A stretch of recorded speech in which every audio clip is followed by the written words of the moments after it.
Pessoal, sejam todos bem-vindos a mais um episódio do Ponto a Ponto, ou Ponto Cripto, seu podcast sobre Bitcoin e outras cositas más. Eu sou Israel Buzain, diretor de marketing no Biscoint, que é o jeito mais fácil, rápido e barato de comprar Bitcoin no Brasil. E hoje a gente tem um episódio especial de responder perguntas aqui. Eu tenho ele, o Crypto Co-host, Crypto Edson. Fala, Edson. Do CryptoCast, ponto a ponto. Opa, tipo isso. O povo em podcast todo mundo fala isso, né? Bom dia, boa tarde, boa noite, dependendo do horário. Só você que fala isso. Não, todo mundo fala isso. Nunca ouvi ninguém mais Tá falar. bom, então boa tarde. Eu espero que vocês estejam ouvindo isso à tarde. Eu sou o Edson, sou gerente de conteúdo aí do Biscoint. Estou muito feliz de fazer esse episódio hoje, que vai ser muito especial, porque a gente vai tirar dúvidas do pessoal, dúvidas que o pessoal mandou no nosso Instagram. Inclusive, se você quiser ter a sua dúvida respondida algum dia, quiser conversar com a gente, ver o Israel fazendo umas gracinhas lá, só seguir @Biscoint em todas as redes sociais, né? Instagram. Como assim fazer as gracinhas? Eu só falo sério, velho. Ah, você só fala sério, Só né? no Crypto TikTok que eu faço cripto piadas. Entendi. Mas, inclusive, assim, o povo não vai saber que a gente tá fazendo agora, porque o episódio vai ser gravado hoje e vai ser postado daqui 2 semanas, né? Ou semana que vem. Semana que vem, é.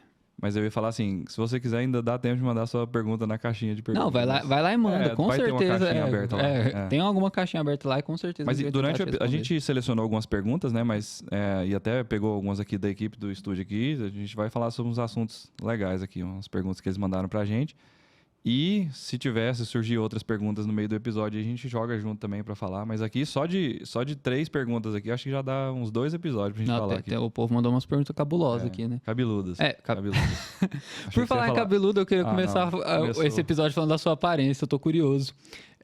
Você tá com uma camisa vermelha. Quem estiver vendo no Mostra aí, pessoal. Ó, eu vou descrever a camisa do Israel. Ela é vermelha. Parece o uniforme do McDonald's. Acho que é essa sensação que vocês querem ter. Então ela é vermelha, tá escrito Bitcoin numa Faz total sentido o Bitcoin caindo do jeito que tá. Você já viu que tem um meme, né? Tipo assim, a pessoa, tipo, tá assim, eu sou Crypto Rich, agora o Bitcoin caiu 50%, aí o cara põe um bonezinho do McDonald's. Tipo isso. Exatamente. Então isso aderiu ao McDonald's, então é uma camisa vermelha com Bitcoin amarelo McDonald's escrito.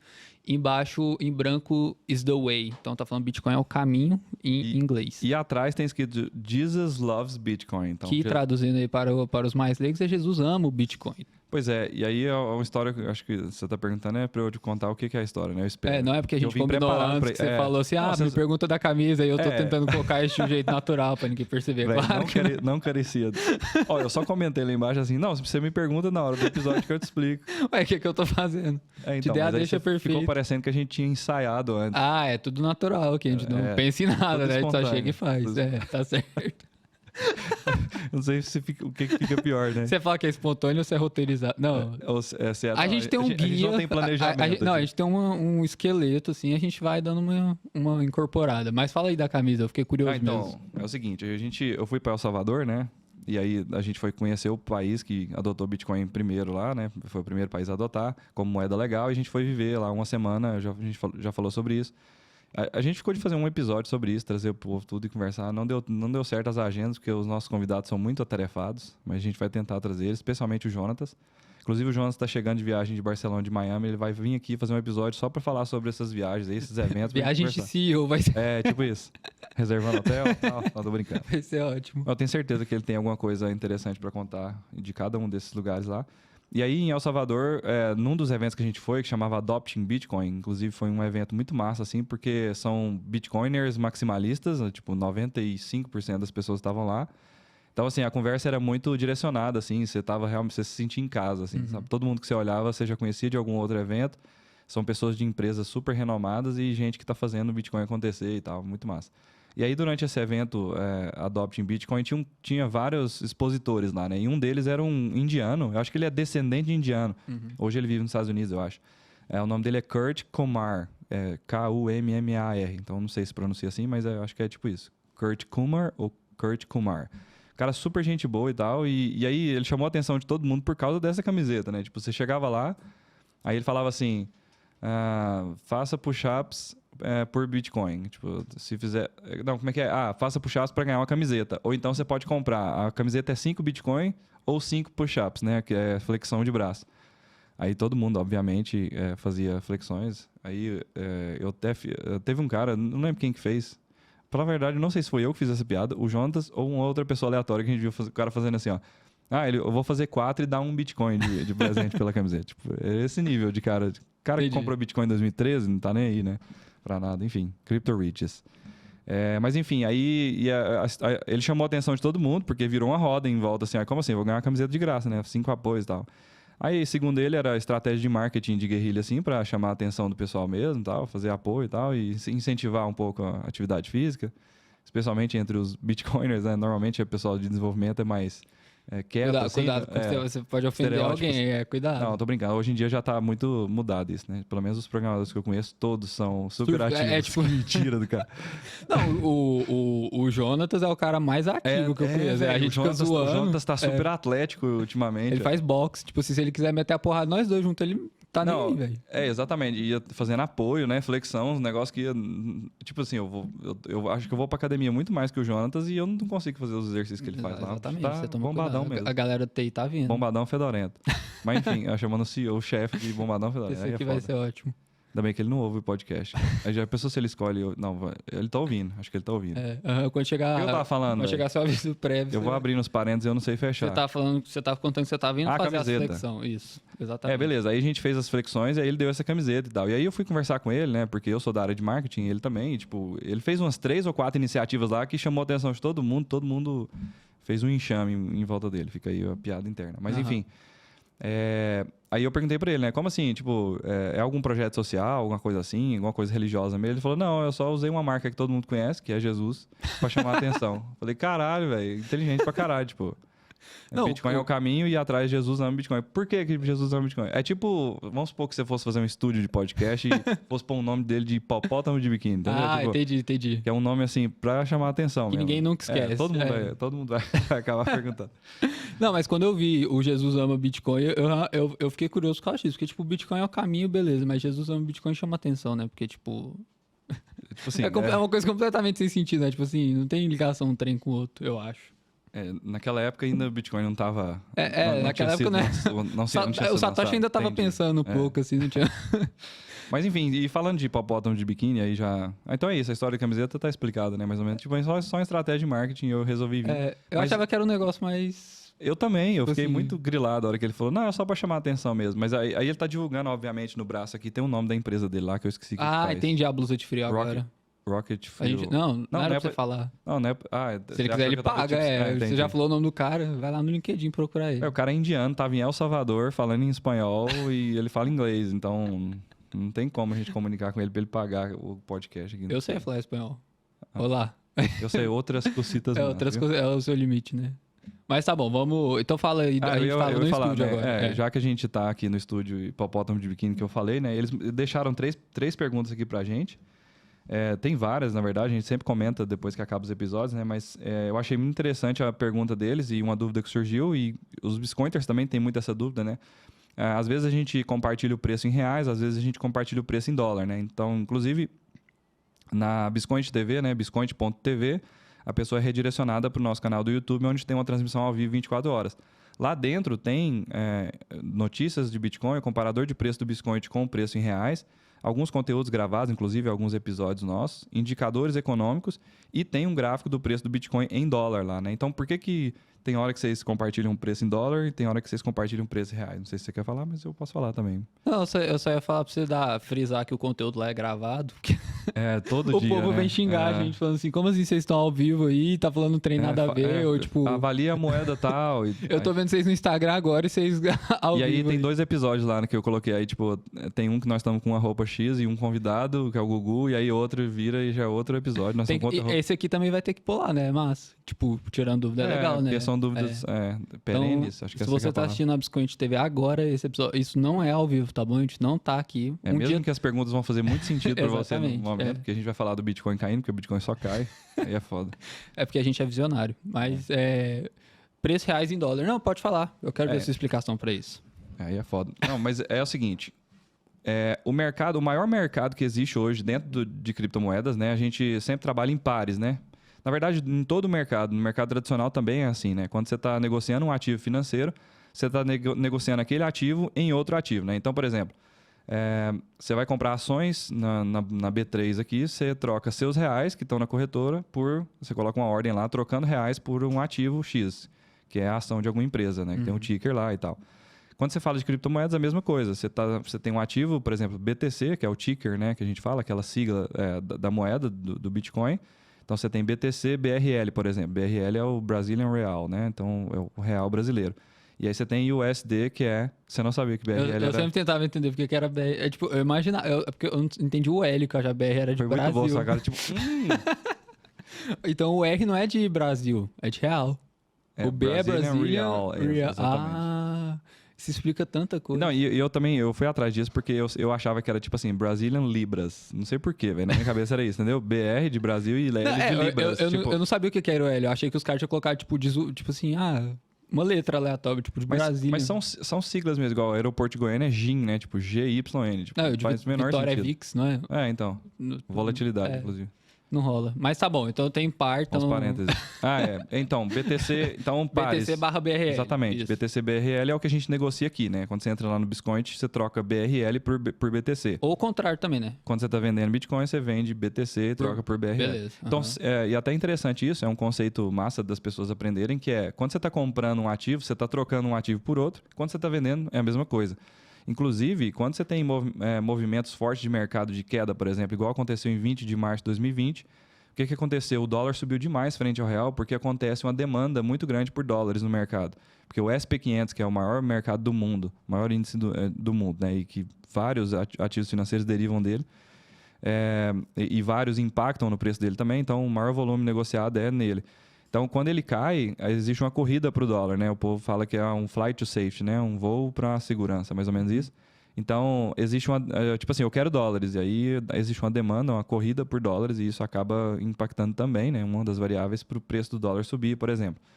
Então, explicando melhor, então, sabendo disso, né? Que sempre é um par está sendo negociado, um ativo negociado em algum outro ativo. Então, BTC BRL é o ativo que a gente negocia aqui no Brasil, é o par que a gente mais negocia aqui no Brasil, mas lá fora e no mundo todo, o ativo mais negociado, o par mais negociado é BTC USD, né? É o Bitcoin em dólares.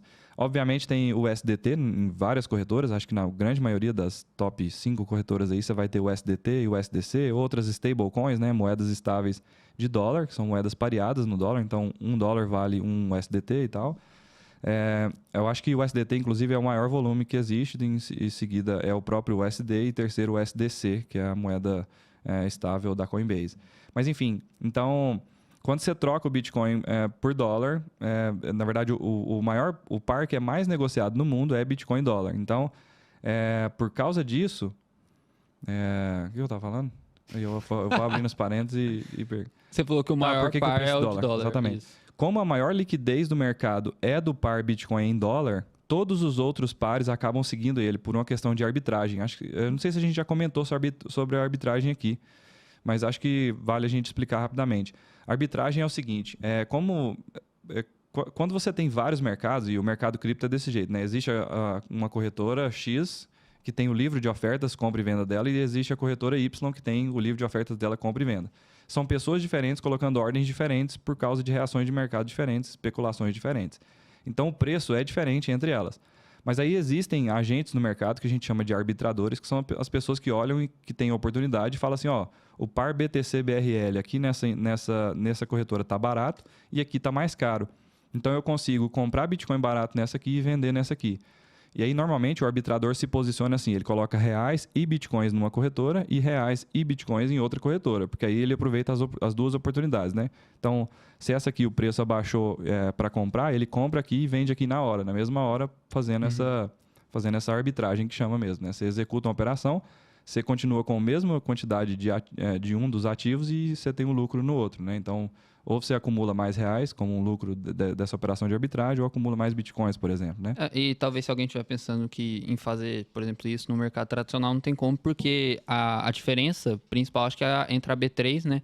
Que é a Bolsa Brasileira, então ela centraliza todas as ofertas. Então, por exemplo, você vai comprar Magalu numa corretora específica, sei lá, na Rico. Você entra na Rico, você vai comprar Magalu lá. Vai estar o mesmo preço que no Inter da vida, porque eles têm eles usam o mesmo livro de oferta, né? Então, Exatamente. Você pode vender Magalu na Rico e eu posso comprar pelo Inter a Magalu que você está vendendo. Já no caso das corretoras criptos, como você não tem esse agente acima das corretoras, né? Você não vai ter uma troca de livros de oferta, né? Eu não consigo comprar no Biscoint e vender de outra corretora e vice-versa. Se eu não me engano, na B3 o que você consegue fazer é arbitrar entre o mercado fracionário e o mercado normal, se eu não me engano, entendeu? Então você teria lá, por exemplo, algumas cotas no mercado fracionário e no mercado tradicional normal, né? Volume normal, esqueci o nome.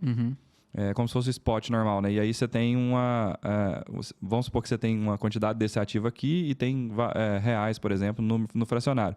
Se tiver uma diferença, você consegue comprar os ativos aqui e vender aqui. Só que, obviamente... Só que é bem você tá pequena exatamente. a diferença, o spread é muito pequeno, porque o mercado já é mais eficiente e tal, né? E assim, quando eu entrei no Biscoint, a gente via normalmente, assim, durante um dia normal, arbitragens de 5%, 10%, sabe? Hoje em dia, o mercado, igual a gente está falando, vai ficando cada vez mais eficiente. E esse spread, né, essa diferença e as oportunidades de arbitragem vão ficando cada vez menor. Você falou que você fazia arbitragem na academia, não era? Assim. Teve vezes de eu estar na academia e o Jonatas mandava só assim, só pra quem gosta. Aí eu já sabia que era, tipo, quem gosta de ganhar dinheiro, né? Aí eu entrava lá, o Biscoint tinha acabado de começar a operação do Biscoint Buy, aí eu tinha bitcoins no Biscoint, aí tinha outra corretora que tava com preço mais barato para comprar. O que eu fazia? Eu vendia no Biscoint, sacava os reais, mandava para essa outra corretora, comprava mais barato lá, eu comprava mais bitcoins. Então eu conseguia acumular mais, né? Aí quando você vê, acabou o trem. Acabou o trem, tá na hora de ir embora, você perdeu a academia inteira. Era isso, né? Não, é ruim falar, mas era mais ou menos Mas fazia isso. na esteira, né? Só assim, né?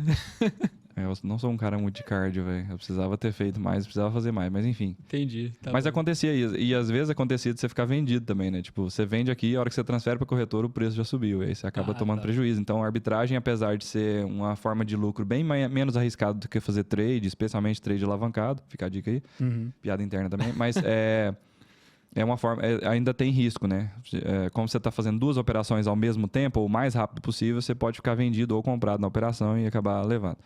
Mas por que eu estou contando a história toda de arbitragem? Porque são os arbitradores que fazem o mercado ficar mais eficiente e ter toda essa liquidez que a gente está falando. E aí o que acontece? Como o Bitcoin dólar é o par mais negociado no mundo, todo mundo usa ele como referência. Por quê? Se acontecer uma disparidade entre o preço do BTC USD e do BTC BRL, vão ter caras igual eu lá na academia que vão parar, mexer no celular e fazer arbitragem e vão fazer esse preço ficar igual, sabe?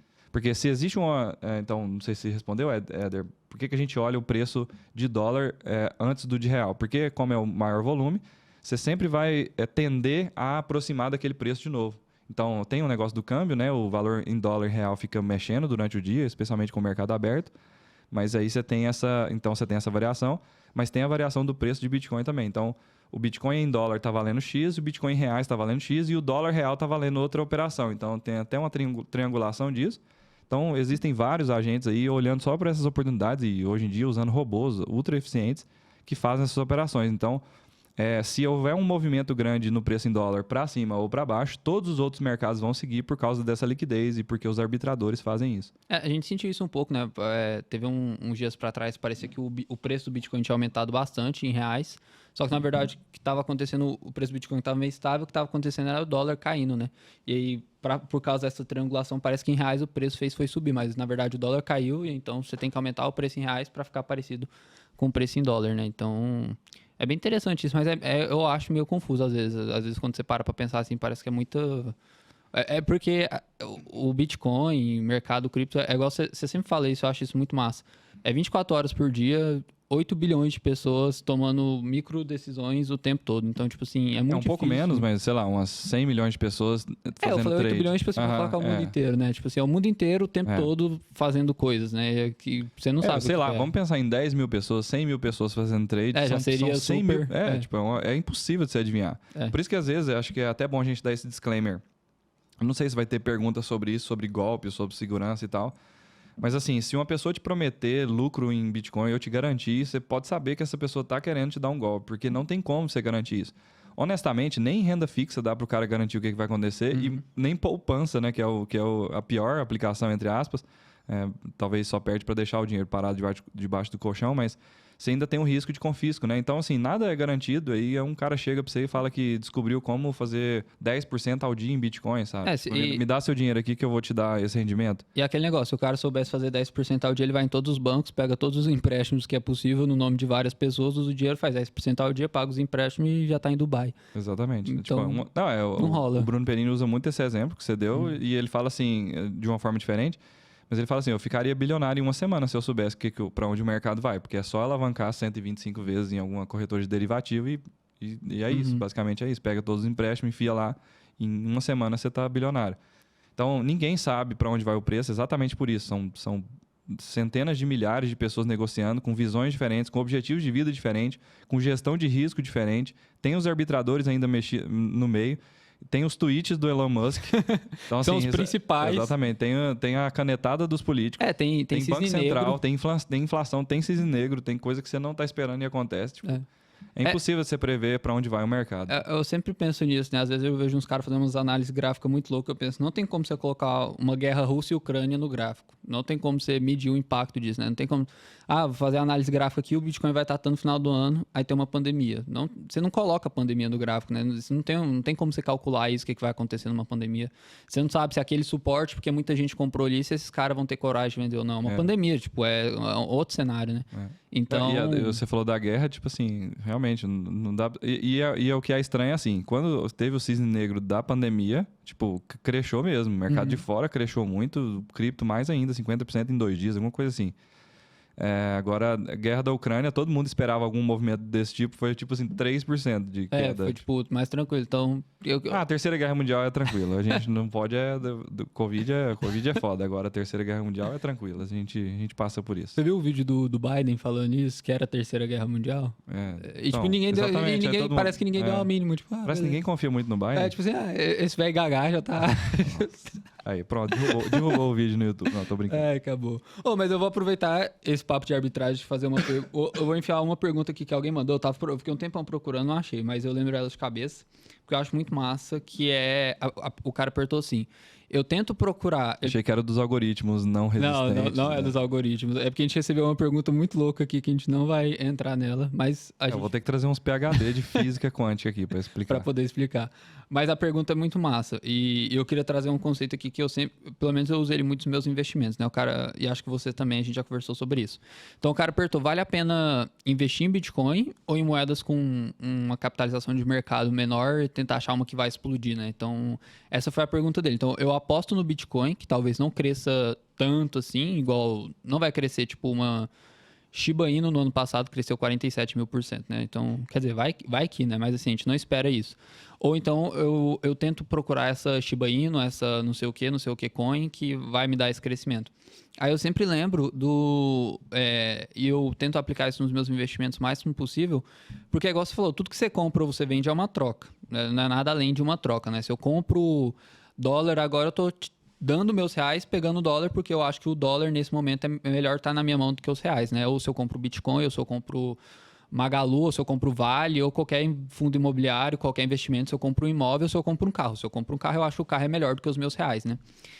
E um conceito que eu aprendi na faculdade, acho que foi a única coisa que eu aprendi na faculdade, que valeu a pena mesmo. Assim, eu fiz um semestre, foi isso que eu tirei, mas foi muito bom, que é o conceito de trade-off, né? São as 11 leis da economia ali do Menkyo, né, que é um economista muito renomado, principalmente nos meios acadêmicos.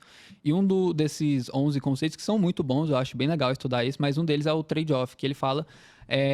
A economia ela é movida por trocas, então basicamente isso, você sempre tem que achar o melhor trade-off, né? Então tudo é uma troca. E aí entra nisso o custo de oportunidade, né? Então, por exemplo, o Israel tem um McDonald's, vou usar seu uniforme aí como exemplo. Então, Israel tem um McDonald's, ele produz 10 Big Macs por 10 minutos, durante 10 minutos. Então, ele produz um Big Mac por minuto, ou ele produz 2... Você sabe algum outro sanduíche do McDonald's? Cheddar. Cheddar. Ou ele produz 2 cheddar por minuto. Ou um Big Mac por minuto ou 2 cheddars por minuto. E aí o custo de oportunidade, então, dele produzir um Big Mac são 2 cheddars e o contrário, né? Então, toda vez que ele produz um Big Mac, ele decide deixar de produzir 2 cheddars. E vice-versa, né? Então, toda vez que ele produz um cheddar, ele deixa de produzir meio Big Mac, né? Essa que é a conta que a gente estuda lá. E eu penso muito nisso. Toda vez que eu compro qualquer coisa que não seja Bitcoin, eu estou deixando de comprar Bitcoin. E E assim, eu tenho investimento em outras coisas, né? Outras moedas, Ethereum, por exemplo, acho que é a minha segunda maior posição. Mas eu tento controlar isso para nunca ser muito perto do Bitcoin. Sempre tá muito mais no Bitcoin, sabe? Porque eu sempre penso, cada R$ 1.000 que eu compro de Ethereum são R$ 1.000 que eu tô deixando de comprar em Bitcoin. Cada vez que eu tento achar a próxima Shiba Inu, é uma tentativa é uma vez que eu deixei de comprar satoshis, né? De acumular mais satoshis. E isso tem me ajudado. Acho que eu tô tomando boas decisões, assim. Acho que é um pensamento interessante. Queria saber, assim, você meio concorda? Você acha que vale tentar apostar em outras coisas e tal? Eu só consigo pensar no Big Mac agora, falar a verdade pra você, velho. Deu uma vontade, eu sou né? muito comedor de Big Você Mac. sabe que assim. tem um McDonald's ali na frente, né? Tipo, depois de terminar aqui, eu animo. Fica a dica. Você já vai entrar com o uniforme. E foi interessante você falar isso, porque a gente sempre fala do negócio do 80-20, né? Por quê, velho? Tipo, a gente já deixou de ganhar muito dinheiro mesmo, de ver essas oportunidades passarem e falar, velho, eu não vou trocar meus bitcoins, ou se eu tenho caixa e vou comprar criptomoeda, por que eu não vou comprar bitcoin? E aí, por causa disso, a gente deixa de aproveitar e tal. E aí, muita gente vem questionando isso para a gente falou assim, ó, eu acho que o melhor jeito de fazer isso é, você deixa 80% dos seus investimentos em cripto em Bitcoin e depois você diversifica os outros, né? Tem uma frase muito massa que eu já vi, e acho que você já deve ter lido também, essas frases do Fin Tweet, assim. Uhum. O cara fala assim, acho que é do Fin Crypto Tweet, né? Mas o cara fala assim, todas as outras moedas que não sejam Bitcoin foram criadas para tirar seus Bitcoins de você, sabe? É tipo isso, assim, ó, toda hora surge um novo projeto que o cara fala, ó, não, trada esse aqui, compra essa moeda aqui que vai explodir. Uhum. Mas no final das contas, esse cara tá trocando por Bitcoin, velho. Só pode ter certeza disso, tipo assim. Mas enfim, porque o problema a gente brincou aquela vez assim, não fique careca, você falou, né? Não perca os cabelos fazendo trade ou tentando descobrir qual vai ser o próximo Bitcoin. Porque primeiro não vai existir e depois nessas tentativas, com certeza você vai ver casos de gente que, nossa, eu acertei uma moeda X aí que deu tantos por cento. Agora, talvez essa posição que a gente falou, 80-20, seja convexa. Mas, voltando nisso, né, assim, você deixar 80% dos seus investimentos em Bitcoin é bom porque você só precisa comprar e segurar para o longo prazo, né? Assim, os ciclos do Bitcoin, especialmente depois do halving, a cada 4 anos, você vai vendo que o Bitcoin multiplica várias vezes, né? Então, tipo, é meio assim, compra o Bitcoin, segura, espera os ciclos passarem e tal. E vai se aventurando com uma pequena parcela disso, de forma convexa. Talvez você acabe achando uma moeda dessa aí. Mas eu até estou trabalhando nesse termo dentro das minhas redes sociais, que é do trade esportivo, né? Assim, tratando como entretenimento mesmo, diversão. Tipo assim, igual cassino, então igual jogar poker. Obviamente, poker tem algumas técnicas, assim, é um jogo mental já, né? Já foi até declarado como isso. Acho que tem bastante estudo, assim, sobre isso. Acho que a ideia seria mais um cassino, assim mesmo. Eu tô colocando dinheiro aqui para gastar mesmo. É como se eu fosse num show, assistir um filme no cinema. Eu tô indo só para queimar dinheiro mesmo.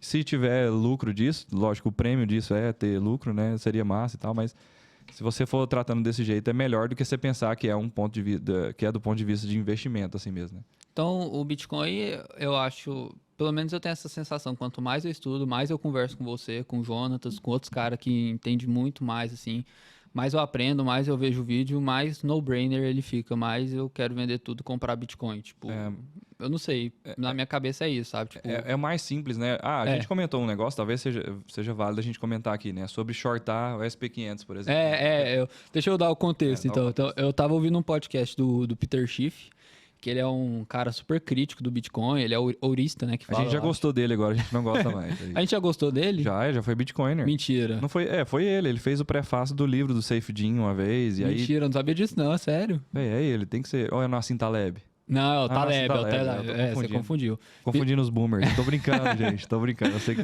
o Peter eu sou fã dos caras também, eles só falam besteira sobre Bitcoin, mas tipo assim, ele é um grande investidor, tipo assim, investe ouro, um cara que sabe muito mais do que eu e tal, e eu acho super válido acompanhar posições totalmente diferentes, então eu acompanho um cara que fala mal de Bitcoin, tem um cara no Instagram que ele passava, né, ele desistiu, porque... Você falou que ele é ourista?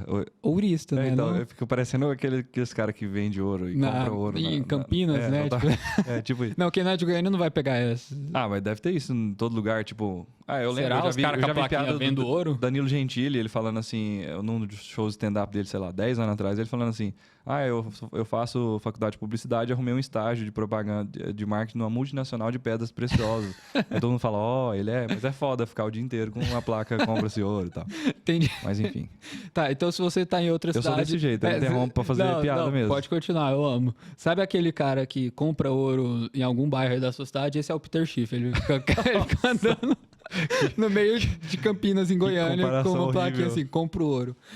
De qualquer forma, ele é um cara muito estudado, muito bom. Eu sigo ele no Twitter, acho muito massa. Eu fui ouvir o podcast dele. E no último episódio ele falou, tipo assim, ó, é o seguinte, o S&P 500, vou explicar rapidamente para quem não sabe, é um índice que junta as 500 maiores empresas dos Estados Unidos. Então, se ele cai, é como dizer que a economia americana tá caindo, né? A economia Eu privada, acho que se no ele sobe, ela começo, sobe. é Standard Poor's, né? A empresa de research, sei lá, uma empresa de mercado financeiro dos Estados Unidos que criou esse índice. No começo eu acho que eram as 500 maiores empresas, mas hoje em dia eu acho que eles já estão ajustando. Não é as 500... Não, acho que as... Eu não tenho certeza, Pelo que eu sei, porque aquelas você têm um lembra peso que... diferente. Então, né? exatamente, mas o peso é quem cria o índice é que... E quem aloca no fundo é que determina, né? Porque... Você determina o critério, né? Mas tendo um critério básico, deve ser capitalização. Sabe por que eu acho que não é? Porque a Tesla já estava há muitos meses e ela é listada em Nasdaq, né? Principalmente por ser empresa de tecnologia e tal. Mas eu lembro que surgiu um negócio dela ser incluída no SP500. E o SP500 inclui algumas empresas da Nasdaq, mas em geral são as empresas da NIS, né? Mas, e aí eu lembro que falou assim, ó, a Tesla vai passar a compor o SP500. Ou então vai passar a ter uma parcela maior. Alguma Eu coisa acho assim. que eu lembro disso. Então eu acho que hoje em dia não é exatamente as 500 maiores. Apesar de que isso que eu falei não contradiz isso, né? Porque a Tesla é uma das maiores empresas, assim, de longe. Então vamos falar, é um índice Enfim, com as maiores empresas americanas e ele basicamente representa a economia São 500 americana. das maiores importantes, provavelmente. Isso, alguma coisa nesse sentido, né? E listadas em bolsa, que pode ter, sei lá, uma que não seja listada e tal. De qualquer forma, então ele falou que o S&P vai cair, vai crashar, porque a inflação nos Estados Unidos está aumentando e a economia americana vai quebrar e a taxa de juros dos Estados Unidos vai subir muito e tal. Esse era basicamente o resumo do podcast dele, né? Aí o Israel entende muito mais de trade do que eu, esse trader esportivo dele. Eu falei, velho, como que eu faço para shortar o S&P? Então, shortar é eu entrar vendido como se eu apostasse na queda dele, né? Então, eu acho que o S&P vai cair. Porque se você acha que uma coisa vai subir, você compra. Se acha que uma coisa vai cair, você vende, né? Teoricamente. Ou você não faz nada, né? Então, eu achava que ele ia cair. Na verdade, você pode ganhar dinheiro no mercado nas duas situações, isso, né? Comprando ou vendendo, tanto né? apostando na alta quanto apostando na queda. Isso, exatamente. Só que eu não sabia o instrumento que eu teria que utilizar para shortar. Então, para entrar vendido, né? Eu fui apertar para os meus gurus de investimento. Inclusive, ele perguntou e eu falei pra ele que ele não deveria fazer isso e provavelmente você deixou de ganhar algum dinheiro porque caiu mesmo depois do dia. Então, não, no final sigam minhas recomendações. No final do ano, eu vou ter... Na verdade, sigam as minhas recomendações vezes -1. É isso. Exatamente. Tipo assim, o Israel fala, velho, faz totalmente o contrário. Faz exatamente o contrário. O dia que o Israel postar assim, 5 no Bitcoin, a gente vende Bitcoin. Nossa, aí é foda. Não, mas falando sério. Mas então... assim, eu te mandei, eu não ia fazer, porque eu realmente sei dos riscos, tal, não tava muito afim. Lógico que ia. Não ia, claro que eu não ia. Se fosse uma forma simples, você ia. Você acha que eu sou o tipo de cara que ouve uma recomendação aleatória Israel, e já segue né? no Faltou momento. só o do Israel. Não, mas é porque eu tava curioso pra saber como funciona. Porque pra mim, tipo, entrar vendido, como que eu vendo uma coisa que eu não tenho? É um conceito difícil, assim. Aí eu fui pesquisar, entendi e tal, achei legal. Mas eu gostei muito da sua explicação de ter esse controle de risco, né? Por que você falou que não vale a pena shortar as coisas, convexidade e tal. Acho que vale muito a pena. A explicação que você me deu foi muito boa e acho que vale a pena você compartilhar com o pessoal. A melhor explicação é a skin in the game. É tipo assim, ó, eu fiz isso e me dei muito mal. Tipo assim, eu abri conta numa corretora, eu não sei se pode falar, Avenue. Eu falei pode. já. Ela Agora não já é foi. concorrente, não tem Bitcoin. Ela tem Bitcoin, velho. Ela tem Bitcoin? Tem, tipo, 2 semanas que eles colocaram Bitcoin lá e é foda, né? Eu vou colocar... Diogo, põe um Faz pi. um pi. Não, tô brincando. A Avenue, o Roberto Lee é um cara muito foda, a gente que conhece ele, tipo, amigo do Perini também, então amigo nosso. E, não, é um cara que fudido, assim, fudido no bom sentido, porque foda, acho que talvez seja a melhor palavra. Porque, assim, ele abriu uma corretora, não sei se você lembra disso, acho que é a WinTrade, a corretora, acho que foi a primeira que ele abriu. Aqui no Brasil, você só podia ser investidor qualificado para investir na bolsa numa certa época, ou então era muito difícil você achar uma forma de ir e tal. E, se eu não me engano, essa WinTrade, que eu acho também que foi a primeira corretora que ele abriu, ele chegou e falou assim, ó, é o seguinte, a taxa de corretagem é R$5 agora. E você pode investir a partir de 50, alguma coisa assim, entendeu? Então, tipo, era revolução, assim. Então, o cara que sempre quis democratizar o negócio, assim. A própria Avenue também, né? Facilitou pra você investir lá fora, né? Exatamente. Comprar ações americanas. Depois da WinTrade, ele fez outra empresa, vendeu essa empresa também, e aí capitalizou e abriu a Avenue lá fora, justamente para dar a chance de uma forma mais simples, uma experiência mais simples, E até por isso que a gente está falando aqui deles, porque o Biscoint também tem muita sinergia com isso, né? De querer democratizar, baixar os valores, deixar mais simples, simplificar a experiência, é o que eles fizeram lá. Mas enfim, então a Avenue te dá acesso a vários instrumentos, né? E aí eu fui a aprender lá exatamente desse jeito, assim. Tem um cara que chama Mike Maloney, fala muito de ouro também, parecido com o Peter Schiff, assim. E aí é a teoria da conspiração misturada com a teoria apocalíptica, assim. Ela vai morrer mesmo e tal. Todo mundo que defende ouro Hoje, e Bitcoin é assim, né? Em retrospecto, exatamente. Em retrospecto, olhando os vídeos do Mike Maloney, eu fui ver que tem alguns vídeos que tem 11 anos, 9 anos, 8 anos e tal. E aí, se você for ver vídeos do Urich também, que também fala muito sobre ciclos de mercado e de como que os múltiplos estão mostrando que... Os indicadores estão mostrando que o SP não devia estar no preço que está, essas coisas assim, alta infinita. Enfim, você vai vendo estudo, só que tem muitos anos e tal, né? E o povo fica até zombando, de certa forma, das pessoas que falam isso, que falam que são cavaleiros do apocalipse, né? Essas pessoas que falam sobre esse tipo de coisa. Ah, o SP vai morrer, o mercado financeiro vai quebrar. É o Never Bet Against America, né? É, tipo isso. Mas o ponto é, eu achei 2 instrumentos lá dentro da Avenue que tinha SPXS lá e o SQQQ. E os dois, acho que o SPXS era 2 vezes contra o SP500 e o SQQQ contra as Nasdaq 3 vezes. Então, tipo, não façam isso em casa. Nunca. Finge que você não sabe o sticker, apaga de sua mente. Por quê? Porque quando você está apostando... Quando você está comprado, alavancado, você está fazendo a mesma aposta, né? Você está... Por exemplo, existe um outro lá que chama SP... esqueci se é um T antes ou um T depois, alguma outra letra. Então, você tem um instrumento lá que faz 3 vezes o SP500. Então, você poderia apostar alavancado 3 vezes. Só que aí o que acontece? Se ele cair 3 vezes... se ele cair uma vez, você cai 3. Né? Você tem uma queda triplicada. E ao contrário também, o SPXS, que é contra o SP500, se você compra ele, você está apostando na queda. Então, se ele subir, e é o que tem acontecido desde que eu tive essa brilhante ideia...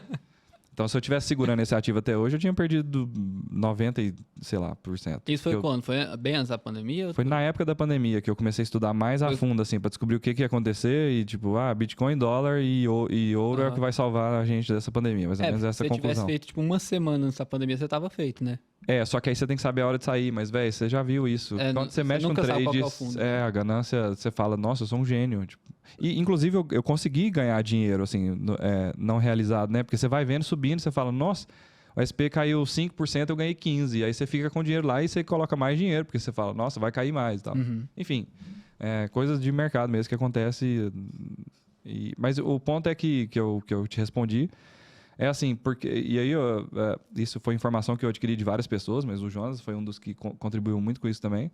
Mas é tipo isso, assim, ó. Se hoje existe um instrumento, igual o Bitcoin, que você está apostando contra o dólar, entre aspas, e está apostando contra o mercado de capitais americano, para que você vai shortar ou fazer coisas mais alavancadas, com risco maior, do que simplesmente comprar Bitcoin, né? Para que arriscar dinheiro apostando contra uma coisa, você pode simplesmente longar Bitcoin, sabe?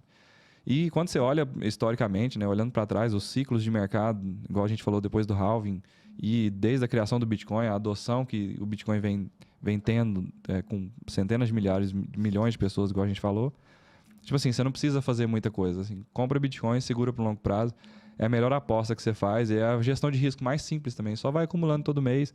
A gente falou, por exemplo, se a pessoa tivesse feito desde o começo do ano isso, por exemplo, eu tenho 5 mil reais, aí ao invés dela comprar 5 mil lá em janeiro e sofrer essa queda que teve, que agora acho que está quase no mesmo patamar, ela teria acumulado mais Bitcoins, né? Se a pessoa tivesse feito isso, por exemplo, de outubro para cá, e dividido o dinheiro também, ela teria comprado o dobro de Bitcoins agora, né? Porque o Bitcoin está com uma queda acumulada de 46%, estava ontem. Desde a história. Exatamente. Então, é tipo isso.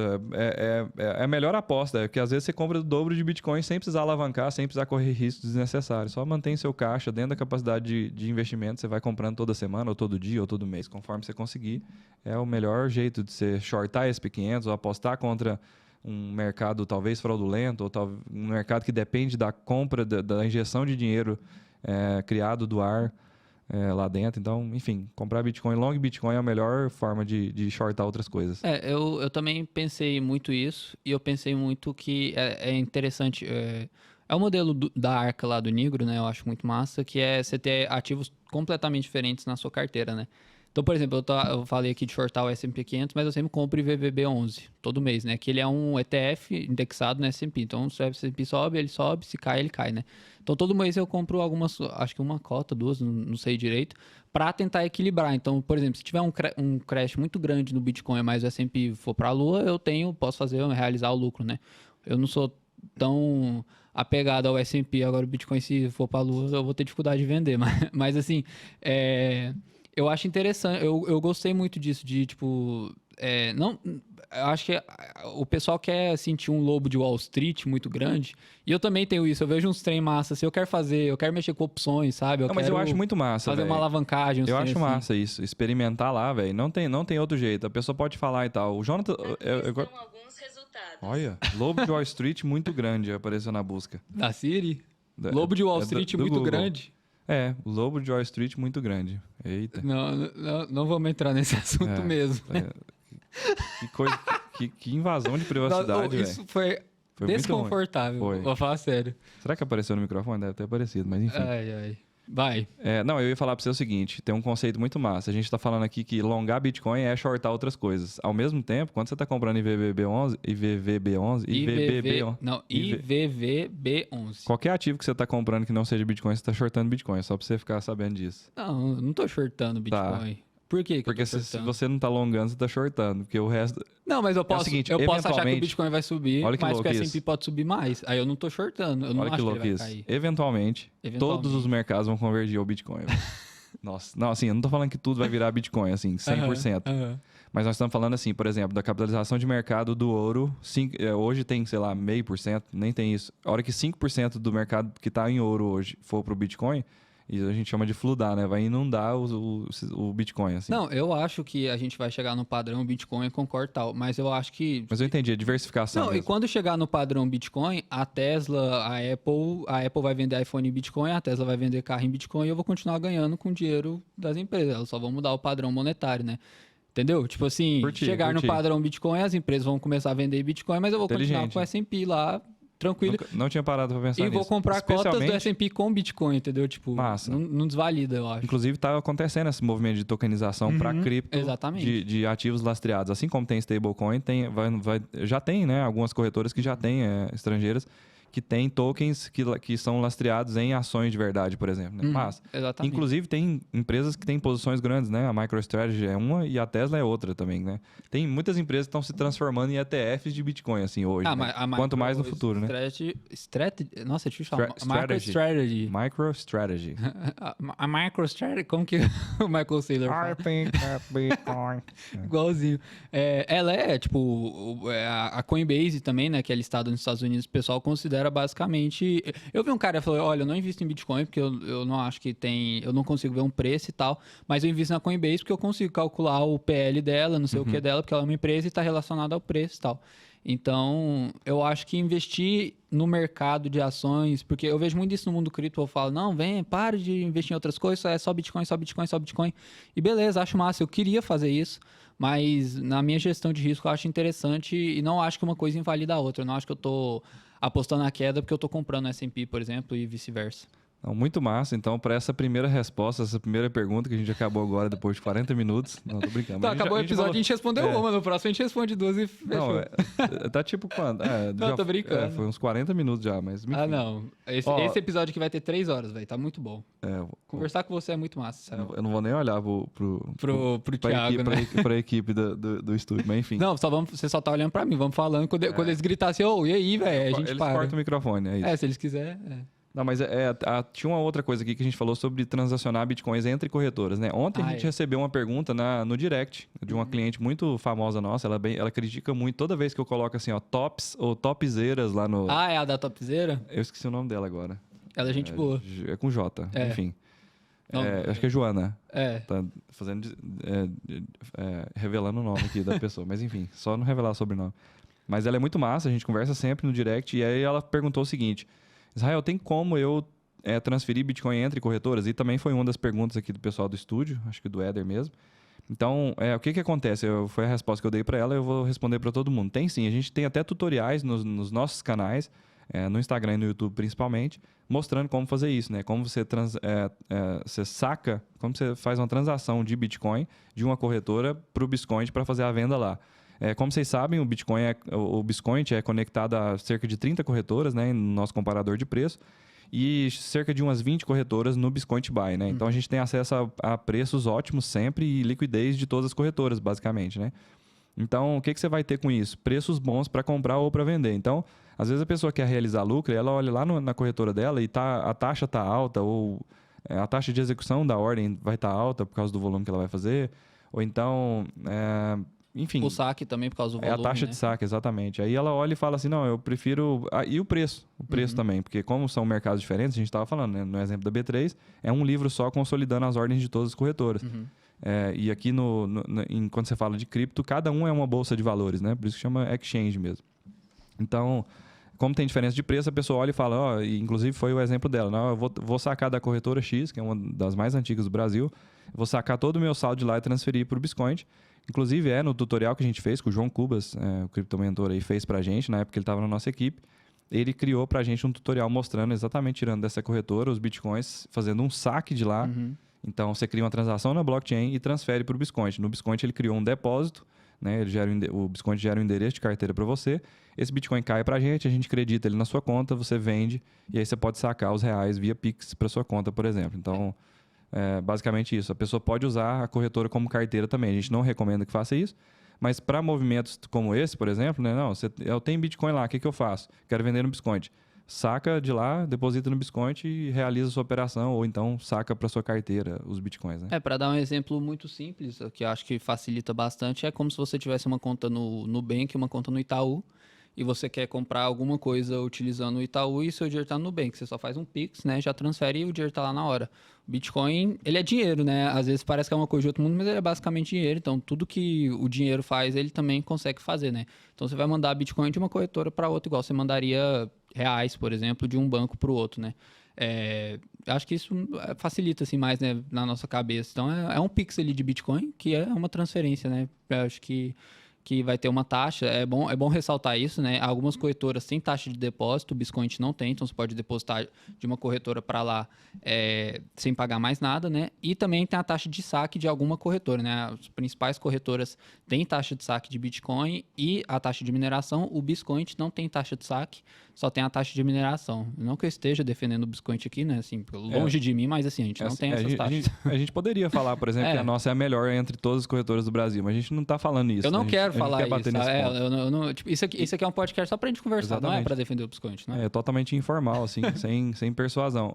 Inclusive, eu falei para ela isso ontem. Eu falei, na corretora de onde você está sacando, a taxa de saque deles de Bitcoin é fixa, de mineração. Então, ele cobra uma taxa que talvez nem precisava ser desse tamanho. Se eu não me engano, pelo menos no nosso comparador de taxas entre as corretoras lá, estava 40 mil satoshis. Eu acho que está bem mais baixo que isso para sacar hoje, especialmente em tarifa lenta, né? E aí, só explicando, quando você faz um saque de Bitcoin, uma transação na blockchain, o que você está fazendo? Você está criando uma transação, mandando dinheiro do seu endereço, de um endereço que você controla, para outro, e aí você deixa uma taxa de mineração para incentivar o minerador a incluir a sua transação num bloco válido. Então, quando você deixa aquela fee, a taxa mesmo, o minerador tem um incentivo de incluir a sua transação. Porque como o bloco é limitado, ele vai escolher quais são as transações que ele vai incluir, e aí ele escolhe isso, obviamente, visando lucro, né? Tentando obter o maior valor daquilo. Então, quem paga a maior taxa tem a transação confirmada primeiro. E aí, entrando na última pergunta que o pessoal do estúdio fez pra gente, que essa taxa era por valor de Bitcoin, né? Eles perguntaram, eu tenho 30 Bitcoins aqui, proporcional, né? Eu quero transferir, como que é, se eu tenho 10, se eu tenho 0,001 Bitcoin. E aí a gente explicou que não, né? Não importa, assim, a quantidade de Bitcoin, o que importa é o uso da rede, né? Se tem muita gente transferindo, a galera vai aumentar, porque é oferta e demanda pura, né? Então, o pessoal aumenta a taxa que eles querem pagar para o minerador querer validar aquela transação, né? Então, quanto mais gente mandando, maior vai ser a taxa, porque o pessoal vai aumentando a taxa, né? Quanto menos gente utilizando, menos você pode pagar na taxa, porque o minerador não vai ter muitas opções, ele vai escolher a sua, mesmo que seu valor seja pequeno. Então, depende muito mais do uso da rede. Então, por exemplo, ano passado, eu fui sacar Bitcoin do Biscoint, eu nem saquei, porque eu vi lá a taxa de mineração tinha batido R$100, saca? Então, decidi esperar um pouco, porque a rede estava congestionada, alto histórico, blá, blá, blá. Chegou hoje, por exemplo, eu olhei aqui para falar para ele, estava R$3. Então, R$3 super baratinho. Aí já rola, por exemplo. Então, sempre ficar atento a isso, ver momentos em que a rede...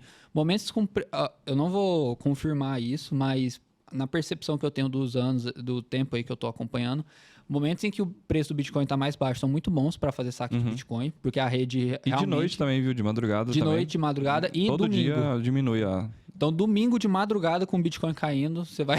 Você vai achar o melhor dos mundos. Você saca de graça, assim. Não, mas... Aí você já aproveita e compra, porque tá caindo, e aí você já não saca, é recomendação, mas compra.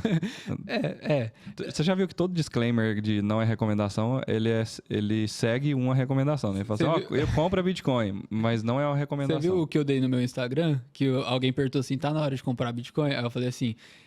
Eu não posso dar recomendação, mas se eu hipoteticamente pudesse dar, assim, no mundo hipotético, eu hipoteticamente diria que eu acho que tá no momento de comprar Bitcoin. Mas eu não vou falar isso. O certo é falar assim, ó, se eu tivesse caixa, eu compraria. Esse é o melhor dos mundos. Ou eu tô comprando, aí posto o print do Bitcoin, né? Esse rola também. Eu compraria, talvez. Eu compraria, mas você não pode falar... Mas aí eu descobri uma coisa, parece que o mercado cripto, por causa de estar meio bagunçado... Nossa, enfim, não tem lei. Aí é foda. Tem que cortar essa parte, mentira. Muito bom. Então, por causa de não ter tanta regulação assim, ele não é igual da CVM, por exemplo, né? Então, pode dar recomendação? Eu acho que sim. Se bater 39.500, todo mundo vende tudo e compra. O stop é 38.700. Isso aí é processo. Isso aí. Você acabou de falar que pode, que a CVM não vai encher o saco? Então, eu acho.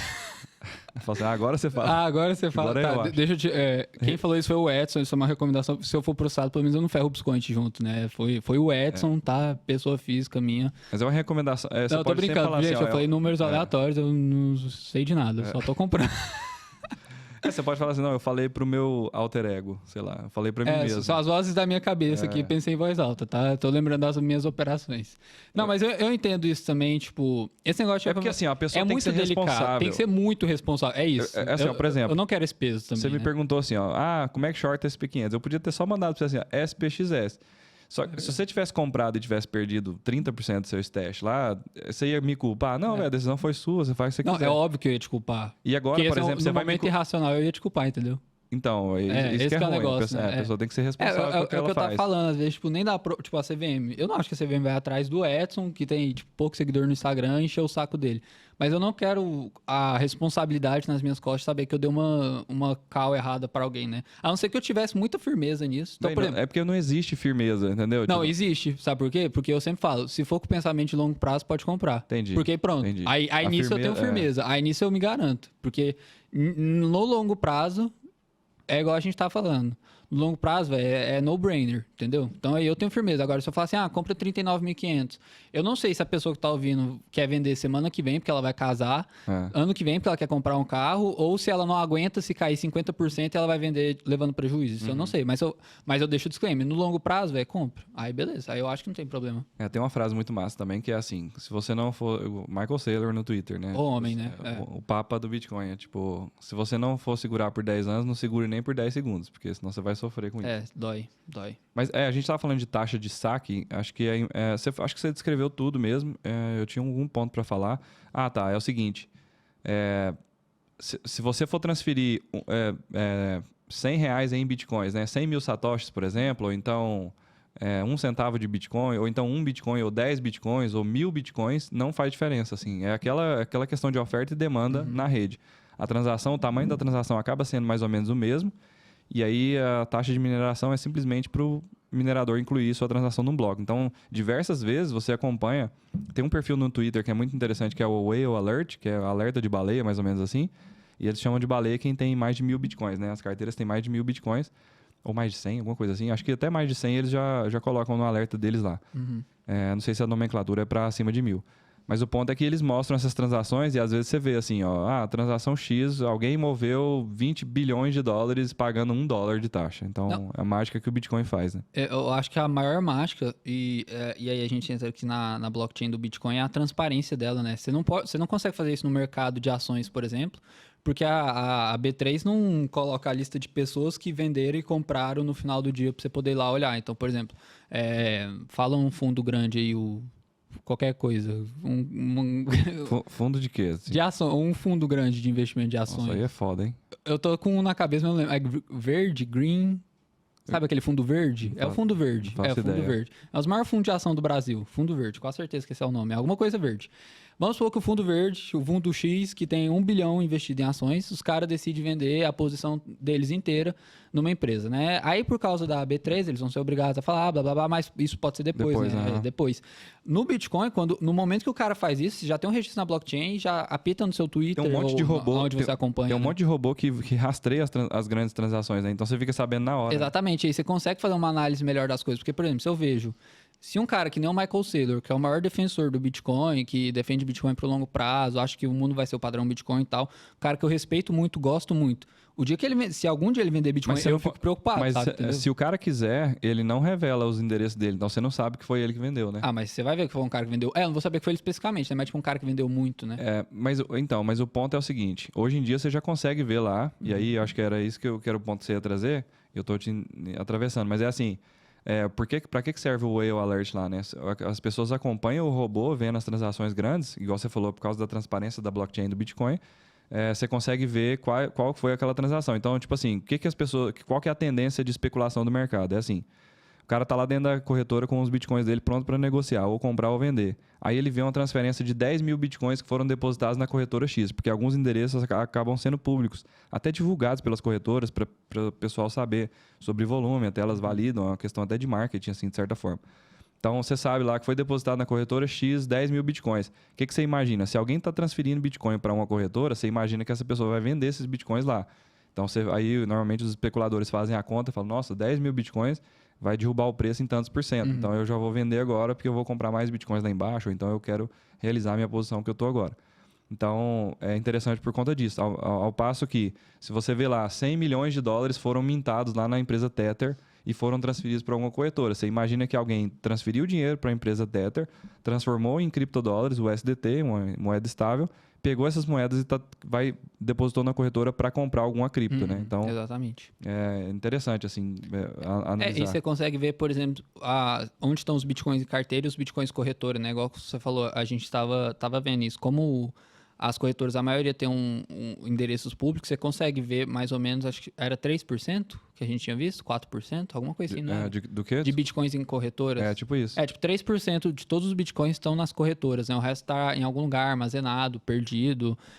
Não sei se é 3 milhões de bitcoins disponíveis em corretoras. Isso, desculpa, coisa não é assim, algum 3%. número assim. É 3 milhões e o total que a gente tem é 19 milhões, né? Então é mais de 3%, mas ainda é um número pequeno comparado com... É bem menor do que o número em carteiras, né? Então, teoricamente, tem mais pessoas guardando Bitcoin do que pessoas dispostas a vender, né?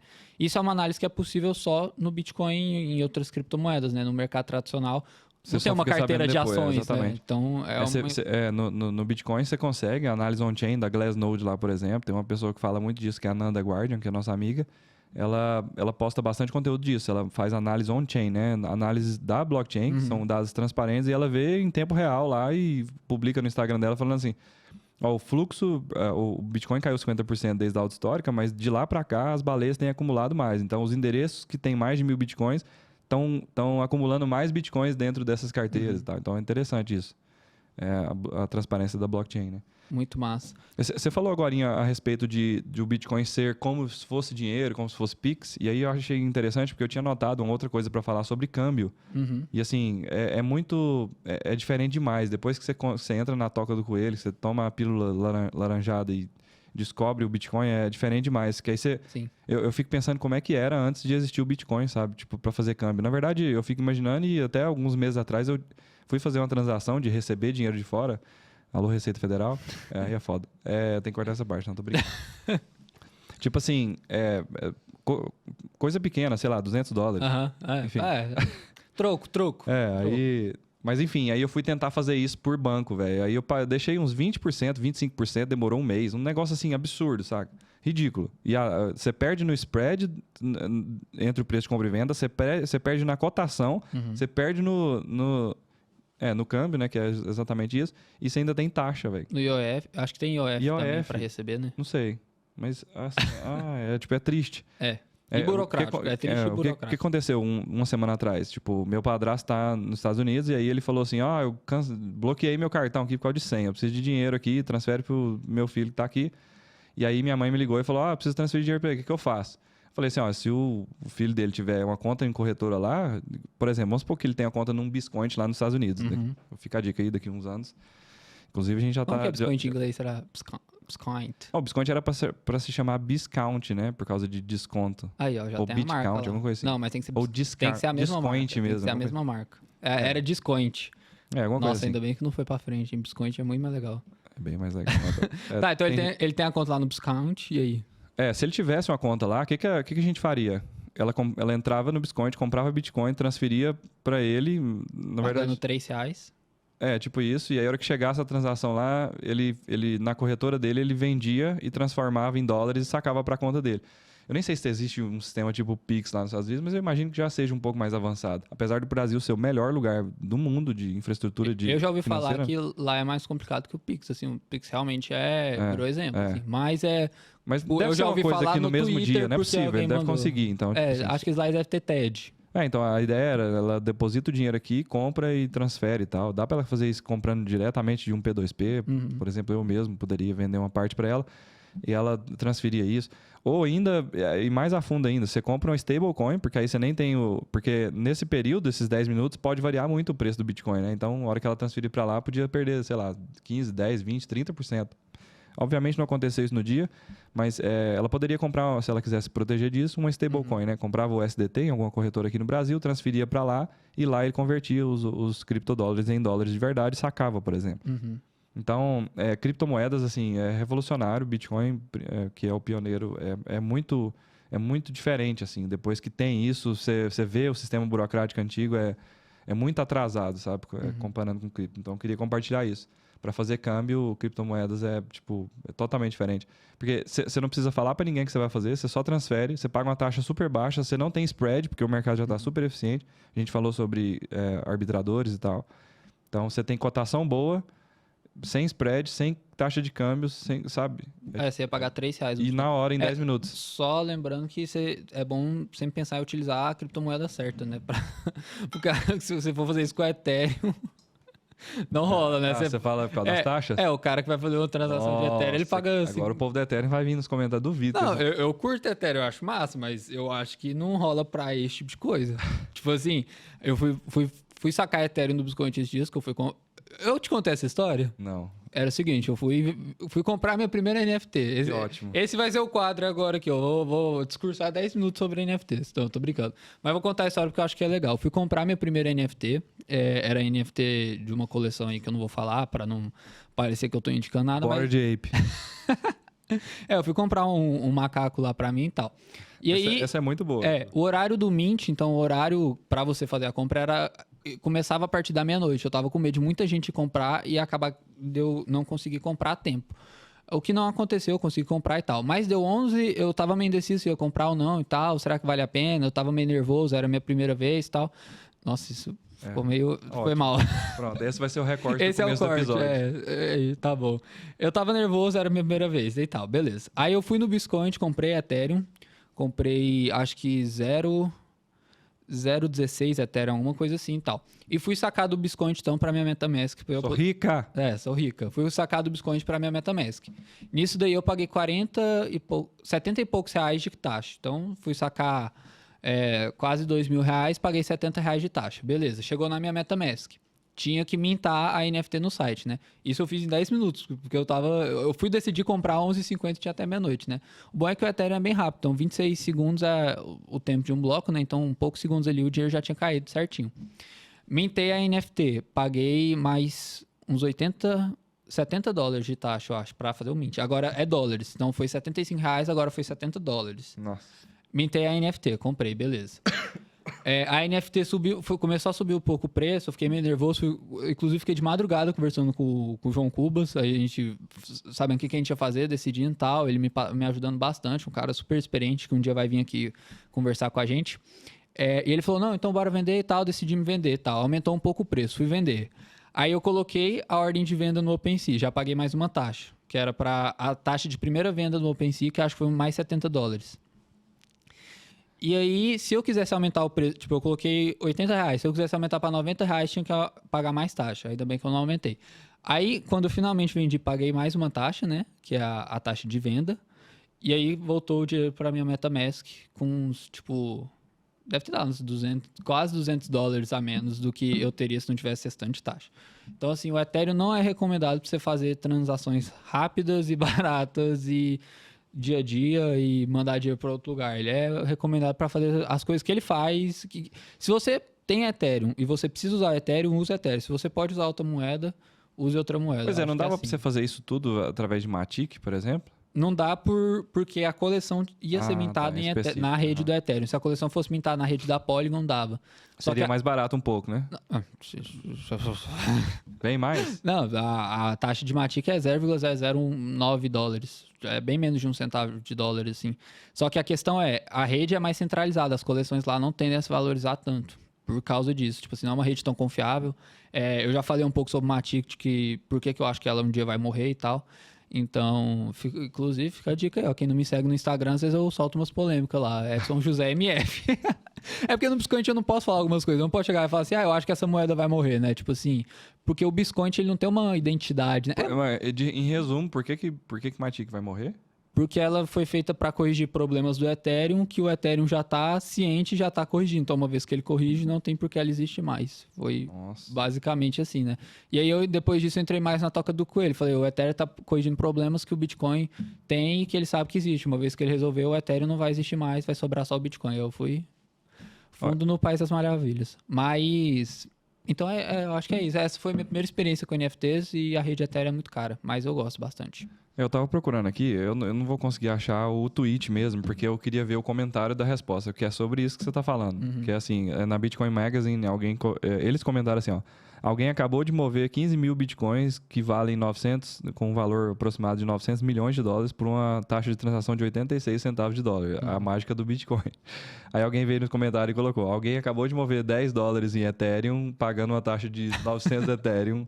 Essa é a mágica do Ethereum. Tipo, não, isso porque gas fee, alguma coisa a coleção que eu mintei não teve Gas War, que é Guerra do Gás. O que é essa Guerra do Gás? Nossa, que nome massa.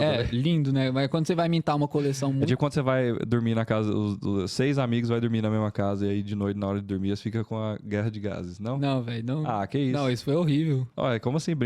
Não, velho, não. Acampamento da igreja. Acampamento não da igreja. rolava isso. Que isso, velho? Acampamento da igreja eu tava rezando e... Gas Wars é muito ruim, Gas War. É porque lá não chama gas, né, o negócio. É quando você sai da... Não, eu ia falar que... Não fala. Se você pensou 2 vezes, não fala. Não vale a pena. Mas quando é uma coleção muito cara, você chega a ter Gas War, né? Então, quem pagar o maior gasto, minta, né? E tem gente que perde $50, porque... Ah, você perdeu. Você aposta. Porque o Ethereum você mandar o dinheiro e não completar a transação, rodou. Tipo, o dinheiro já era, saca? Ótimo, achei super revolucionário, velho. O Israel... Vou vender meus Ethereum agora, velho. Não, mas isso eu acho que é dependendo do jeito que o contrato é construído. Eu não sei muito bem, mas eu já vi casos assim, principalmente de NFT de coleção muito cara. Então, toma cuidado assim com essas taxas escondidas, muitas vezes você não sabe estar pagando. No Ethereum é bem... E por ser blockchain é bem claro, fica lá assim, ó, taxa. Mas às vezes assim, você toma a decisão, assim. vou comprar um NFT, esse valor aqui eu tenho, só que aí você não leva em conta as taxas, só que você vai ver, você fica no meio do caminho. Nos Mint tá sempre escrito, por exemplo, essa NFT é 0,15 mais gas, pra você saber. Então, coloca, sei lá... Por exemplo, a NFT que eu ia mintar é 0,15, mas eu mandei 0,18. Por que você fala ANFT? Tem um monte de gente que fala ANFT. Mas é a NFT. Não é um token. É um non-fungible token. É porque, assim, em português que a gente coloca gênero em tudo, né? Em inglês é tipo... Não tem gênero em nada. Então, mas por que você põe A, já que não tem NFT, gênero? a NFT, porque eu penso em a criptoimagem NFT. Nossa.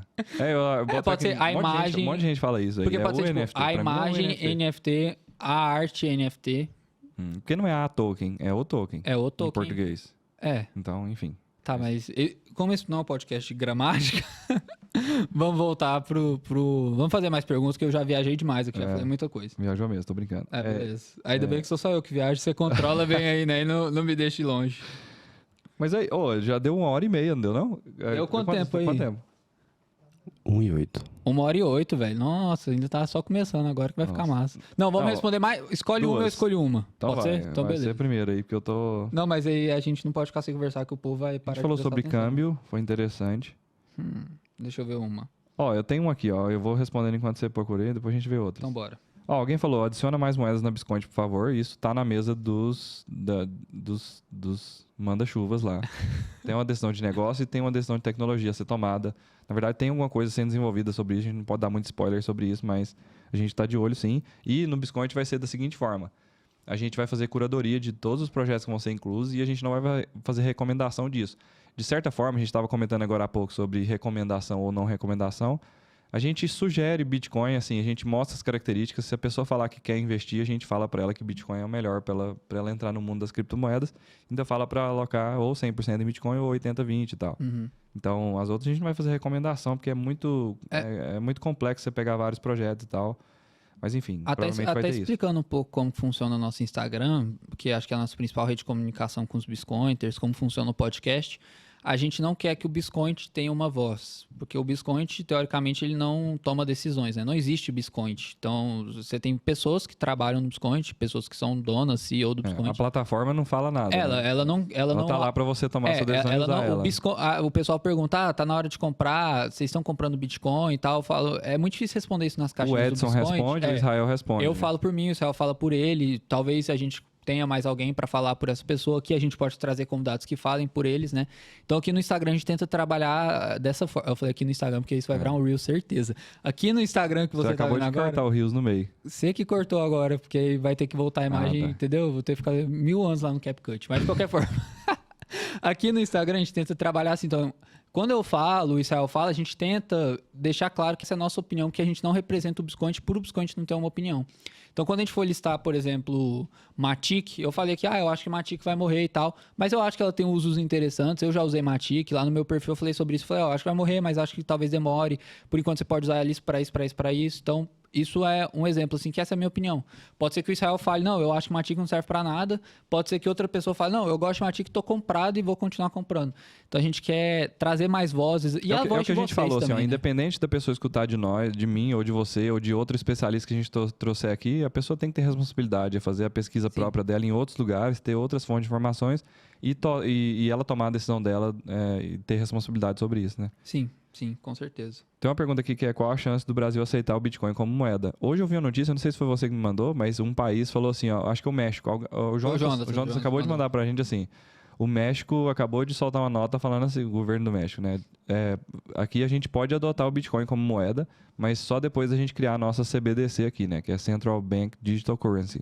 Que significa... Ninguém nunca na história acertou de primeira como falei isso. Parabéns. Como assim, velho? Eu sou um gênio. Não, você foi muito bom. Mentira, agora. Eu treinei pra caramba. Duvido que você fala de novo. Central Bank Digital Currency. Mais rápido, você demorou. Central Bank Digital Currency. Foi bom, gostei. Viu? Nossa, você tá bom mesmo, parabéns. É porque eu ouvi o Perini falando umas 10 vezes. E aí repeti.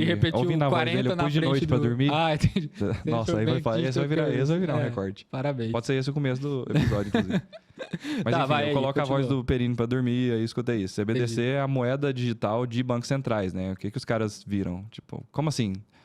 Tá tendo esse hype aí, a gente tem que aproveitar isso, a gente tá atrasado, como sempre, né? Fica a dica aí, política. Mas enfim, e aí eles estão correndo atrás disso e querem fazer uma forma de controlar mais ainda a moeda, porque é um negócio interessante. Eu vou entrar em filosofia política aqui um pouquinho só um parentezinho, que é o seguinte, eu tava lendo sobre isso. O que os governos, o maior monopólio dos governos, do Estado, né, das instituições estatais, é o monopólio do dinheiro, sabe? Os outros, eles podem abrir mão de tudo, mas eles nunca vão abrir mão, sabe? Então, o CBDC é uma forma deles falarem assim, pra que você vai mexer com essa moedinha aí de traficante, de Deep Web, isso você pode ter uma criptomoeda que é do governo aqui. Aí vai um monte de gente vai falar assim, nossa, é mesmo, né? Aí ela vai ficar com o dinheiro dela lá e vai ser confiscado e tal. Entendi. Quer dizer, não tô falando contra. Mas enfim. Mas então, qual que é a chance? Eu não sei se no Brasil vai acontecer isso, mas assim, o cara que está à frente do Banco Central hoje é um cara muito jovem, assim, muito com a mentalidade muito aberta. Eles querem regular, acho que por uma questão institucional, assim mesmo, é necessário regular e tal. Entende, ele é um cara super É. tecnológico, né? Tipo, o Pix, querendo ou não, por mais que a Exatamente. gente fale, o real é um lixo, blá, blá, blá, tipo, é um trem muito louco, velho. É. Tipo, que mudou muita coisa, né? Então, eu não sei, assim, é porque depende muito de quais são os governos que vão entrar. Eu vou dar um exemplo. O Fernando Haddad, em El Salvador, quando eles adotaram, eu não estou falando do partido, tá, gente? Estou falando de uma posição política de um cara só. Quando o El Salvador adotou a moeda, o Bitcoin como moeda lá, teve um tweet do Fernando Haddad, que foi candidato a presidente da República, por isso que eu estou citando ele, e ele falou assim, é um absurdo isso, deixar uma moeda que não tem controle do Estado sendo moeda corrente e tal. Enfim, a posição política, e aí o que acontece? Se uma pessoa que tiver um viés assim, uma visão assim, tiver no poder, provavelmente ela vai influenciar. Obviamente não existe totalitarismo no Brasil, né? Enfim, eu tô tentando. Enfim, nenhum dos poderes governa sozinho e tal. Entendi. Nossa, eu ia fazer uma piada sobre careca agora, tão boa, velho, mas Duvido. eu não vou fazer. O quê? Não, você entendeu, você não entendeu? Não. Careca, governar sozinho, careca, Brasil, manda no Brasil e é careca. Não, entendi. Alexandre de Moraes? Derrubou Não o era episódio. pra falar, Foi velho, mal. acabou agora. Mas tá Acabou. bom. Mas enfim, então, os poderes se autorregulam, segundo a teoria democrática. Mas enfim. Isso. Então, eu sei, mas esse cara acaba tendo influência, né? Porque, por exemplo, o Pix, provavelmente surge a ideia e aí tem que ser influenciado, levado para as pessoas, apresentar de alguma forma. E quanto mais poderes estiverem envolvidos nisso, melhor. Em prol de uma causa, mais chance dela ser aprovada em Congresso e tal. Então, se essa ideia vier, dependendo do governo que tiver, e até do Congresso, e até da Justiça, depende muito de quem está lá para isso ir para frente ou não, né? E é o trem que a gente tá falando, tipo, o presidente do Banco Central agora, né, o Roberto Campos Neto. O cara super tecnológico, tal. Ele fica lá 4 anos, né, acho que é diferente dos 4 anos do presidente, pro presidente escolher ele e ele ficar só 2 anos, né? Tem um trem assim, o mandato é diferente. Não sei, ele não pode. Supondo que o Bolsonaro continue, ele não pode continuar sendo o cara? Não entendi. Não, é porque, tipo assim, 4 anos o presidente, né? Então, 2018 e 2022, né? O dele, se eu não me engano, ele começa em 2020 e acaba em 2024 o mandato. Não sei se tem reeleição, como funciona, mas é pra você Entendi. não ficar junto, entendeu? Nos Estados Unidos tem isso também. O Fed é meio independente. E aí o cara tem mandatos que não são exatamente junto com o presidente, justamente para dar esse tempo de transição. Exatamente. Mudou, acho que ano passado, ou no começo, isso. acho que quando o Bolsonaro entrou, não tenho certeza. Mas, de qualquer Então, forma... independente do presidente, o cara do Banco Central provavelmente vai continuar sendo o mesmo. Isso, só que aí quando muda o presidente ou não, aí muda esse cara. E aí entra um cara que não é tecnológico, entendeu? Tipo assim, você não tem uma garantia. É igual, por exemplo, El Salvador adotou o Bitcoin. Quem que garante quando o Bukele lá, que é o presidente de El Salvador, sair, entrar outro presidente, ele fala, galera, isso aí foi meio, foi legal e tal, mas não quero não. Ele dá uma canetada e pronto. El Salvador no Bitcoin não é mais moeda legal. Então, quando você não tem uma coisa que é eterna, garantida, como uma blockchain do Bitcoin, você tem só gente falando e tomando decisões, é igual a gente falou, são 1 milhão de decisões o tempo todo, 24 horas por dia, né? E assim é no governo, então. Agora, o que é massa ressaltar, reforçar sobre essa questão do México, falar assim, pode ter, a gente pode eventualmente adotar o Bitcoin como moeda, mas não antes da gente criar a nossa própria CBDC, que é Central Bank Digital Currency, falando de novo que você gostou. Gostei. Aí eu fui falar isso e perdi o que eu ia falar, tá vendo? O México falou que antes deles terem uma Central Bank Digital Currency, eles não vão adotar o Bitcoin como moeda legal. Então, mas eu esqueci que eu ia falar sobre isso. Por causa desse negócio do CBDC, velho. Você mexeu com o meu ego, tá vendo? Mas é porque você tá vindo tão bem. Mas tá bom, isso não é o caso. Se você esqueceu, não era importante. Já viu essa? Tipo, Nossa. Você esqueceu. Tipo assim, você esqueceu a senha da sua Eu devo wallet lembrar, que tem eu 10 devo. bitcoins em 2009, não é importante, sabe? Tipo, já viu? Velho. Já era. Esquece, não vai voltar. Mas tá bom. Então, o que é o negócio? Mas resumindo assim, então. Não tem ideia do como que a gente chegou nesse assunto? Qual que era a pergunta? Era se o Brasil vai adotar o Bitcoin ou não. Muito difícil, eu acho. Sim, vou dar minha opinião, então. El Salvador. É importante ressaltar isso. Por que talvez para El Salvador foi interessante adotar? Porque eles não mandavam na moeda deles, né? Eles utilizavam dólar. O dólar quem manda é o Fed. El Salvador, então, utilizava uma moeda que um terceiro comandava lá. Então é muito fácil para ele, já que o terceiro comanda, eu não quero mais, eu pego o Bitcoin que ninguém comanda, tranquilo. Agora aqui no Brasil, que o real é controlado pelo Banco Central, é muito difícil, politicamente falando, você defender uma coisa, tipo assim, eu não quero mais controlar no dinheiro do país, eu vou pegar esse que ninguém manda. Então eu acho muito difícil, sei lá, pelos próximos 30, 20, 40, 50 anos, sei lá, alguma coisa nesse sentido, E o Brasil ainda é uma moeda ruim, né? Tipo assim, agora imagina os Estados Unidos ter uma moeda boa, uma União Europeia, os uma Estados Inglaterra Unidos- da vida, Ó, né? o governo que tem uma moeda controlada, igual você tá falando, o Brasil é um exemplo disso, tem uma posição privilegiada, Sim. se você comparar com o El Salvador, e o dólar, os Estados Unidos tem uma posição muito mais privilegiada que todo mundo, porque ele pode imprimir dólar, né? Que é a reserva de moeda todo do mundo. né? né? Uhum. Mas enfim, acho que tem uma última pergunta aqui que eu acho que é massa a gente fazer, porque o Bitcoin Pode ir. caiu e depois recuperou e tal, pra gente terminar. Quando vai subir o Bitcoin? KKK, rindo por fora e chorando por dentro, por não ter estudado antes. É que cada cai é uma lágrima, né?